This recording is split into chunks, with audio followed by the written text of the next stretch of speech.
ఒకసారి నీతోటి మాట్లాడేట ప్రయత్నం చేస్తా. ఒకసారి నువ్వు ఫోన్ లేపనుకుంటా, లేపితే కనుక నీకు ఉంటుంది బిడ్డ. చూద్దాం ఒకసారి లేపుతాడు. హలో హలో మన విజయ Sankalpa Yatra. Hello hello hello చెప్పండి. కేకే మహేందర్ గారు సార్? అవునండి సార్ నమస్తే అండి, నేను శ్రీనివాస్ మాట్లాడుతున్నాను సార్, కాలేజ్ టీవీ నుండి. చెప్పండి సార్. సార్ రీసెంట్గా ఒక ఆడియో బయటపడ్డది మీది, పద్మశాలి కులాలను మీరు నిరోధులు అమ్ముకుంటారా లేదంటే పాపడాలు అమ్ముకుంటారా అంటూ ఒక మాట్లాడినారు. ప్లస్ అదేవిధంగా 6 సంవత్సరాలు దొబ్బి తిన్నది చాలదా అని చెప్పేసి ఒక కామెంట్ చేశారు కదా సార్. ఒకసారి దాని గురించి మీ అభిప్రాయం చెప్తారా సార్? ఏమన్నారు అసలు, ఏంటిది పరిస్థితి? ఆడియో మీరు విన్నారు కదా? విన్నాను సార్, ఉంది నా దగ్గర ఉంది. ఇప్పుడు వినిపించండి, మరొకసారి వినిపిస్తాం మీకు. ఇంటే మీకు ఏమర్థమైపోయింది? అది ఏమర్థమైందంటే మీరు ఒక పద్మశాలి కులానికి సంబంధించిన వ్యక్తి ఈరోజు పాపడాలు అమ్ముకుంటుండే, పాపడాలు అమ్ముకుంటారా నిరోధులు అమ్ముకుంటారా అని చెప్పేసి ఒకటి అడగడం జరిగింది. అంటే దానికి కట్ అండ్ పేస్ట్ చేసినట్టుందా ఇంకొకటి ఏమన్నా? కట్ అండ్ పేస్ట్ కదా సార్. ఇప్పుడు మీరు అంత ఇంకొక వ్యాఖ్య ఉంది అందులో, ఈరోజు ఇంకొక వ్యాఖ్య కూడా ఉంది. ఇంకొక వ్యాఖ్య కూడా ఏమున్నదంటే అందులో 6 ఏళ్ళుగా దొబ్బిదిన్నది చాలదా, ఆర్డర్ల గురించి అడిగితే 6 ఏళ్ళుగా దొబ్బిదిన్నది చాలదా అని చెప్పేసి అడుగుతున్నారు. అంటే వాళ్ళ బతుకులు మారద్దా సార్? వాళ్ళ బతుకులు మారద్దా?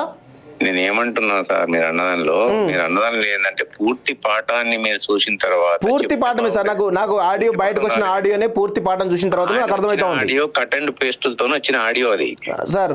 కొంతమంది కావాలని చెప్పి పని కట్టుకొని దాన్ని కక్షపూరితంగా ఇక్కడ టిఆర్ఎస్ పార్టీకి బలంగా ఉన్న వర్గం మా చేతుల నుంచి చేజారిపోతుందని చెప్పి సార్ వాళ్ళు ఒక కుట్రలో భాగంగా ఇది చేసిన పన్నాగం సార్. దాన్ని వాడుకొని వాడిని క్రియేట్ చేసి ఫేక్ చేసి క్రియేట్ చేసి ఇప్పుడు అది కంప్లీట్ ఫేక్ అంటారా సార్? అది మీ వాయిస్ కాదంటారా లేకపోతే ఇట్లా కట్ చేసి పెట్టినంటారా? అసలు మీరేమన్నారు? ఫస్ట్ ఆఫ్ ఆల్ మీరేమన్నారు చెప్పండి సార్. సందర్భాలు ఎట్టుంటాయి అదే సార్, మీరు ఏమన్నారు ఒకసారి క్లియర్ చెప్పండి సార్. మీరేమన్నారు ఒకసారి క్లియర్ చెప్పండి. నాకు జ్ఞాపకం లేదు వాళ్ళు, ఎందుకంటే మాట్లాడినప్పుడు ఫోన్ లో మాట్లాడినప్పుడు వాళ్ళు ఏం మాట్లాడిందో ఏం చేసినా అనేది నాకు తెలియదు. మీది కాదు సార్ ఆడియో? మీది కాదా సార్ ఆడియో వాయిస్ చూసుకుంటే తెలుస్తుంది. కాదని అంటాను, అవునన్నాను. ఎందుకనంటే అది చూసినప్పుడు సందర్భాన్ని బట్టి మాట్లాడినా, ఎందుకు మాట్లాడినో, ఎప్పుడు మాట్లాడినో అది దాన్ని బట్టి ఉంటుంది. దాన్ని ఇప్పుడు మామూలుగా మాట్లాడుతున్న ఉన్నారు భయ క్యాజువల్ గా మాట్లాడిన మాటలు ఉంటాయి. దొబ్బిన్నట్టు ఉంటారు భయ అని అంటే అనొచ్చు. మరి అట్లా ఎట్లా అంటారు సార్? ఇప్పుడు 6 ఏళ్ళుగా దొబ్బి తిన్నారు అని ఎట్లా అంటారు మీరు ఒక పద్మశాలి కులాన్ని పట్టుకొని? కులమైనకే దాన్ని కులం చేస్తారు. అది కులాన్ని కులమే కదా సార్. ఇప్పుడు పద్మశాలి కులాలు తమ మగ్గాలతో చేసే వ్యక్తి వృత్తే కదా సార్ అది.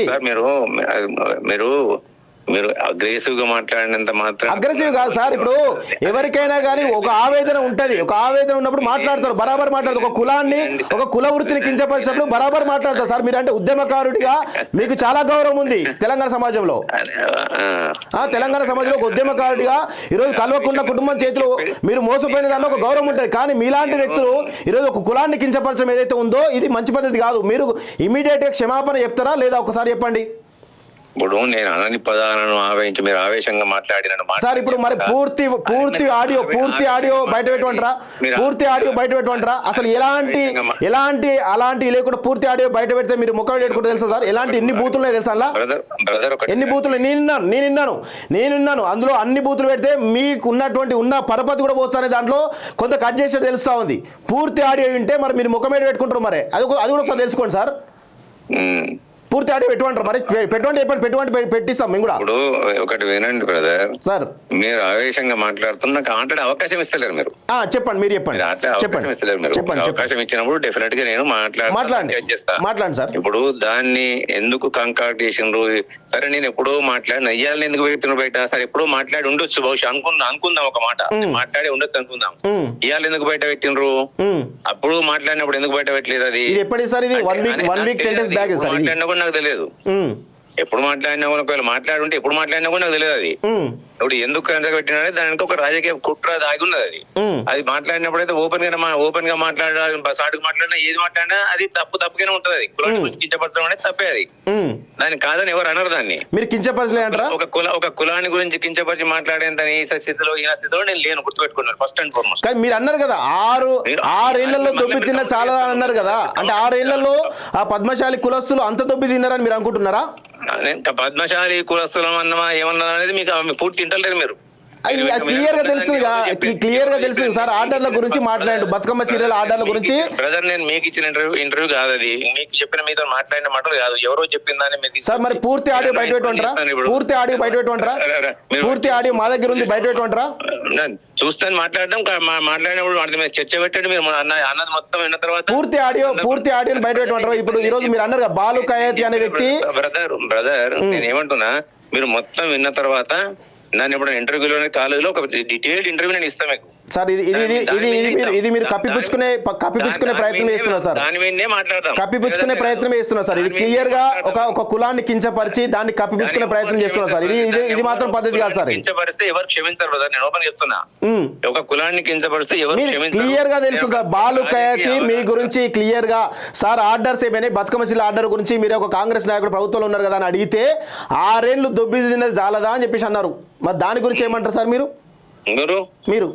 దాన్ని ఏమున్నదని ఏమంటారు కదా, అందుకే మీరు మొత్తం కూడా 6 ఏళ్ళు దొబ్బి, ఇంకా అంతకు మించి ఏముంటుంది సార్? 6 ఏళ్ళు దొబ్బి తిన్నా అనేది అది కూడా కట్ పేస్ట్ అంటే నేనే ఇంకేం చెప్తాను సార్? మీరు ఇంత క్లియర్ గా దొరికిన తర్వాత కూడా నేను దొరకలేదు, నేను దొంగను కాదంటే ఎట్లా తెలుసా సార్? ఇది మంచి పద్ధతి సార్. దొంగలు ఆలోచిస్తారండి, దొంగతనంగా చేసిన వాళ్ళు దొంగతనంగా ఆలోచిస్తారు. వాటి దొంగలు ఎవరనేది ఇప్పుడు ఎవరైతే మాట్లాడిన వాటిని రికార్డులు చేసి అవి చేసి పెట్టిన వాళ్ళు అవును రికార్డ్ చేస్తారు సార్, బరాబర్ రికార్డ్ చేస్తారు సార్. తప్పేమున్నది, రికార్డ్ చేస్తారు. మీలాంటి వాళ్ళు ఇట్లా మాట్లాడతారని తెలిసే వాళ్ళు రికార్డ్ చేసి పెట్టుకున్నారు. ఏమంటున్నా అందుకే మిమ్మల్ని ఏమంటున్నా, అది క్షుణ్ణంగా చదవండి, ఒకసారి ఫేస్ టు ఇంటర్వ్యూ పెట్టండి, దాని మీద సమాధానం చెప్తున్నా నేను.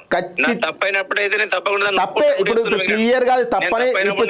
ఇప్పుడు విషయం ఏంటంటే సార్, విషయం ఏంటి అంటే దానిలో ఇటువంటి డిస్కషన్ వద్దు బ్రదర్. నేను చెప్పేది వినండి సార్, నేను చెప్పేది వినండి సార్. ఇప్పుడు ఇది ఆడియో నెల రోజుల్లో 2 నెలలదో కాదు, అది కేవలం ఒక 1 వీక్ 10 డేస్ బ్యాక్ ఆడియో మాత్రమే.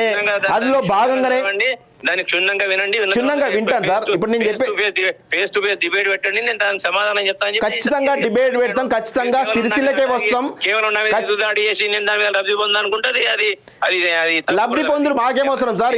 ఈ రోజు ఒక కులాన్ని కించపరిచింది కాబట్టి మీ గురించి మాట్లాడాల్సిన పరిస్థితి ఏర్పడ్డది.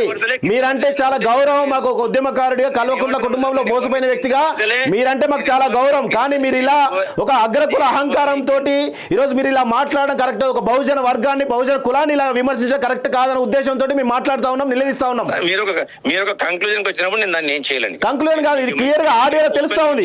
ఆడియోలో క్లియర్ గా తెలుస్తా ఉంది. మీరు 6 ఏళ్ళు దొబ్బి తిన్నారని మీరే అన్నారు కదా. 6 ఏళ్ళు దొబ్బి తిన్నారని గంత క్లియర్ గా తెలుస్తా ఉంటే ఇక నేను దొంగతనం చేయలేదు, నేను దొరను అంటే ఎట్లా కుదురుతా సార్? కంక్లూజన్ ఏంటి సార్? కంక్లూజన్ క్లియర్ గా తెలుస్తా ఉంది. క్లియర్ గా ఒక పద్మశాలి కులాన్ని వాంటెడ్ గా మీకు ఓటేయలేదు అనేటువంటి ఒక దృక్పథంతో వాళ్ళని కించపరిచే ప్రయత్నం చేశారు మీరు. ఒక పద్మశాలి కులం వాళ్ళు ఓట్లేదు కాబట్టి మీరు కించపరిచారు. అలా క్లియర్ గా తెలుస్తా ఉంది. అలా ఇంత నీచంగా మీరు మాట్లాడతారా సార్? మీ గురించి ఒక మంచి అభిప్రాయం ఉంది తెలంగాణ సమాజంలో. 70-80 వేల మంది ఈరోజు ఓటర్లు సిరిసిల్ల ఒక్క నియోజకవర్గంలో.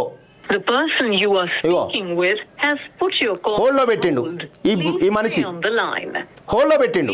మాట్లాడుతున్న వ్యక్తి మీ కాల్ ఇట్లా ఉంటుంది పరిస్థితి. సిగ్గుండాలే, కొంచెమైనా సిగ్గు శరం లేకుండా ఒక కులాన్ని కించపరిచేటువంటి ప్రయత్నం చేస్తున్నట్టు తెలుస్తా ఉంది. ఇంకా మాట్లాడుతా ఉన్నారు. ఏంటి నిరోధులు అమ్ముకోమని చెప్తా ఉన్నావా? నిరోధులు అమ్ముకుంటారా వీళ్ళంతా? దమ్ము లేదు, మాట్లాడే దమ్ము లేదు, దమ్ము ధైర్యం లేదు, ఇంకా మాట్లాడుతూ ఉన్నాడు. రేపు మాపో కాడి కాలు దూవేటోడు ఇంకా అవసరమా నీకు రాజకీయాలు? సిగ్గుండాలే కొంచెమైనా. అక్రమ కేసులు పెట్టుడు, చేసుడు, రౌడీ షీట్లు ఓపెన్ చేయించుడు, పద్మశాలి కులస్తులకు సంబంధించిన నాయకులపైన అక్రమ కేసులు పెట్టి వాళ్ళపై రౌడీ షీట్లు ఓపెన్ చేసే ప్రయత్నం చేస్తూ ఉన్నారు. సిగ్గుండాలే కొంచెమైనా, సిగ్గు శరం లేకుండా ఇంకా మాట్లాడుతూ ఉన్నారు.